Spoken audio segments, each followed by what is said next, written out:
Jharkhand chamber of commerce का चुनाव 2022 इस बार कई मायनों में खास होगा। खास करके इस चुनाव को लोग चुनाव नहीं बल्कि महोत्सव के रूप में भी देख रहे हैं। इस मुद्दे पर बात करने के लिए हमारे साथ चेंबर के वर्तमान अध्यक्ष धीरज तनेजा जी है। तनेजा जी, बहुत बहुत स्वागत है आपका। धन्यवाद। सबसे पहले बात करेंगे कि इस बार चेंबर चुनाव को लोग महोत्सव के रूप में देख रहे हैं। क्या कुछ खास होगा और नई चीज़ें क्या कुछ देखने को मिलेगी? देखिए, बहुत मायनों में ये खास चुनाव ही है, चूँकि पहली बार चेंबर के इतिहास में इस बार 57 कैंडिडेट जो कार्यकारिणी के लिए हैं वो मैदान में हैं। इससे पहले इतने सारे एक साथ कैंडिडेट कभी नहीं रहे। दूसरा, 2 साल पूरा जो कोविड में निकला, पिछले साल भी हमने चेंबर भवन में ही चुनाव करवाया था, पर वो छोटे स्केल में था, वोटिंग कम हुई थी क्योंकि लोग उस समय कोरोना का प्रभाव ज़्यादा था। इस साल अब हम लोग भगवान की कृपा से हम लोग उससे बाहर आ चुके हैं और मैक्सिमम नंबर ऑफ़ कैंडिडेट्स खड़े हैं और सब अपनी अपनी दावेदारी पेश कर रहे हैं कि वो चेंबर के लिए क्या करना चाहते हैं, क्या अच्छे से वो कंट्रीब्यूट करेंगे। तो इस मायनों में लेकर वो अपना प्रचार भी कर रहे हैं और चेंबर में गहमा-गहमी काफ़ी बढ़ी हुई है ये सब को लेकर के। कोरोना की चुनौतियां तो रही, लॉकडाउन भी रहा। इस दौरान सरकार की ओर से जीएसटी हो, वैट हो, टैक्स हो, इस तरह की चीज़ें भी सामने आई। ऐसे में चेंबर को क्या कुछ प्रभाव पड़ा और सरकार से क्या कुछ उम्मीदें हैं कि इस बार सरकार आपकी बातों को सुनेंगे?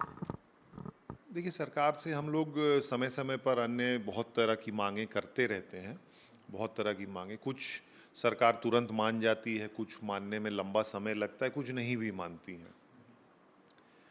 तो कोविड के चलते जो चुनौतियां आई थी वो पूर्णतः अब ख़त्म हो गई हैं। बाकी अब गति देने की बात है कि अब हम झारखंड के अपने इस प्रदेश में हम चीज़ों को गति कैसे। मन में आपको क्या लगता है कि कहाँ क्या कुछ कमियां रह गई, जो गैप रह गई उसको कैसे एनालिसिस कीजिएगा, उस गैप को कैसे भरा जाए और क्या कुछ कमियां आप मानते हैं कि उसे सुधारने की ज़रूरत है? देखिए, मुख्यतः तो ये है कि हमारे जितने भी काम होते हैं चेंबर के, वो व्यापारियों के हित के काम होते हैं और वो काम किसी न किसी तरह सरकार से ही जुड़े होते हैं। सरकार की पॉलिसीज़ से जुड़े हों, उनकी नीतियों से जुड़े हों, या लैंड एक्विजिशन से जुड़े हों, या बिजली से जुड़ी हों, या अन्य तरह की जो भी सुविधाएं जिनको हम लेकर के चलते हैं और अपना व्यवसाय चलाते हैं। तो मुख्यतः हमारा काम सरकार से या ब्यूरोक्रेट से ही पड़ता है। समन्वय बनाना एक बहुत बड़ी चीज़ है सरकार के साथ में, ताकि हमारा काम जल्द से जल्द हो सके जो हम चाहते हैं। उसी को हमें एक ठोस मजबूती के साथ उनके समक्ष पेश करना है। तो किसी भी राज्य, किसी भी शहर की अर्थव्यवस्था को बेहतर बनाने के लिए वहाँ का चैम्बर, वहाँ का व्यवसायिक जो होता है वो काफ़ी अहम होता है। ऐसे में झारखंड चैम्बर का चुनाव इस बार कई मायनों में खास है।